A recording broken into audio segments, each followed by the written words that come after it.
Hello SPS astrology lovers, this is Shankar Pratap Singh and you are watching SPS astrology। दोस्तों आज मैं आपको बताने वाला हूँ राहु और शनि के योग के बारे में। और जब D9 चार्ट में राहु और शनि एक साथ बैठते हैं यानी शापित योग बना के बैठते हैं तो उसका क्या इम्पैक्ट हमारी लाइफ में पड़ता है, इसको समझने की कोशिश करते हैं। सबसे पहले समझते हैं D9 क्या है। D9 चार्ट से हमारी सोल की जर्नी का पता चलता है। D9 चार्ट से हमारी जो भी प्लेनेटरी स्ट्रेंथ है उसका पता चलता है। D9 चार्ट से हमारे मैरिज से संबंधित जितनी भी चीज़ें होती हैं, चाहे वो लाइफ पार्टनर के साथ हमारा रिलेशन हो या कुछ डीप चीज़ें, जैसे आपके अंदर की बातें, अंदर के विचार, आपका पार्टनर अंदर से कैसा है, मन से कैसा है, आप मन से कैसे हो, आप अंदर से कैसे हो, आपकी सोल यहाँ पर किन किन चीज़ों को एक्सपीरियंस कर रही है, ये सारी चीज़ें D9 चार्ट से देखी जाती हैं। दूसरा, D9 चार्ट को धर्मा का चार्ट भी बोला जाता है, यानी धर्म से भी इसका संबंध है।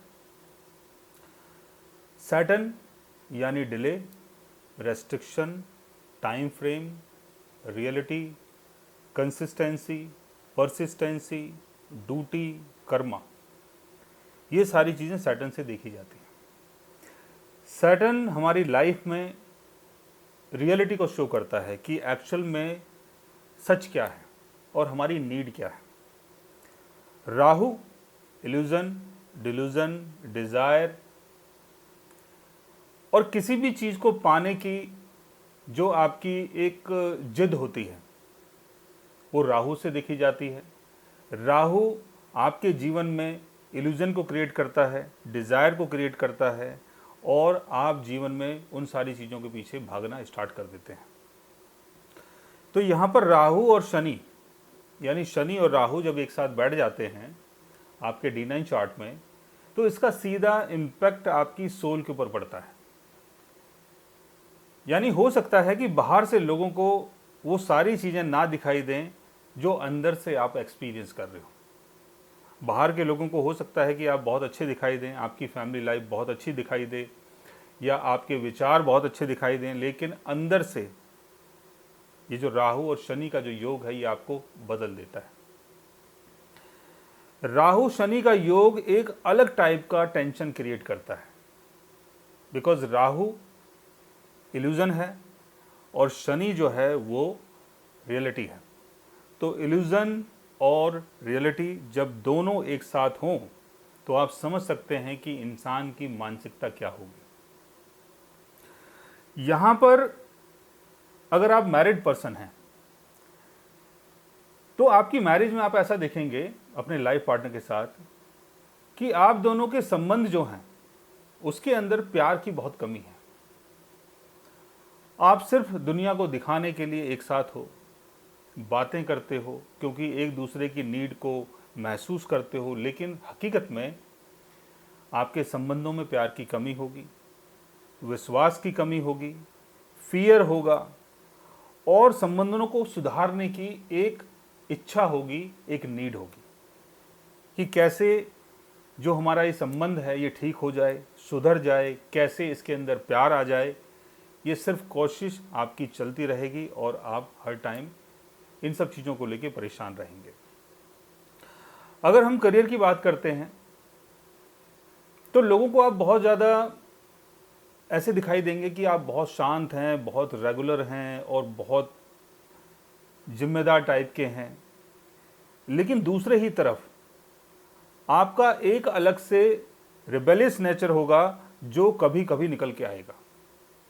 यानी एक इंसान जो बहुत ही शांत है, रेगुलर तरीके से काम कर रहा है, और अचानक से ऐसा इंसान अगर भड़क जाए, गुस्से में आ जाए या अपनी इच्छाओं की पूर्ति करने लगे तो चीज़ें बहुत ड्रामेटिक हो जाती हैं, बहुत डिफरेंट हो जाती हैं।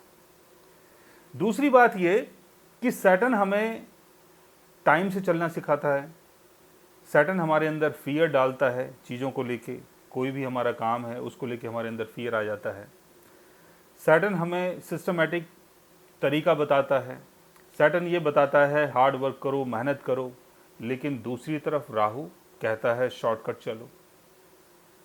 कहता है अपनी इच्छाओं की पूर्ति कर लो, अगर अभी नहीं करोगे तो कब करोगे। तो यहाँ पर अलग टाइप का एक मिक्सचर बनता है आपके मन के अंदर, आपके दिमाग के अंदर, जो आपको बहुत ज़्यादा अंदर से डीपली परेशान करता है, डिस्टर्ब करता है, और आप अपने आप के अंदर ऐसे घुट के रह जाते हैं। अंदर की उथल पुथल इतनी ज़्यादा हो जाती है कि आप इन सब चीज़ों को किसी को बयान नहीं कर पाते, क्योंकि एक तरफ तो इंसान मेहनत कर रहा है और दूसरी तरफ वही इंसान चाह रहा है कि यार ये सारी चीज़ जल्दी जल्दी हो जाए। तो यहाँ पर कई बार हमारा जो कर्म है वो बाधित होता है, हमारे मन के अंदर अलग अलग विचार आते हैं, अलग अलग सोच आती है, और हम डीपली अंदर से बहुत ज़्यादा टेंस्ड हो जाते हैं, परेशान हो जाते हैं। ऐसा योग अगर कुंडली के फर्स्ट हाउस में बनता है तो अपनी ग्रोथ के लिए, अपनी पहचान के लिए, अपनी इमेज के लिए, अपने आप को साबित करने के लिए आप बहुत ज़्यादा स्ट्रगल करते हैं और बहुत इंटेंस होते हैं। ऐसा योग अगर सेवंथ हाउस में बनता है तो लाइफ पार्टनर को मैनेज करने के लिए, मैरिज के लिए और बिजनेस से संबंधित कोई ऐसा ट्रेड जो आप कर रहे हैं, किसी के साथ पार्टनरशिप कर रहे हैं या किसी के साथ कुछ नेगोशिएट कर रहे हैं, तो उन सब चीज़ों में आपको काफ़ी स्ट्रगल करना पड़ता है।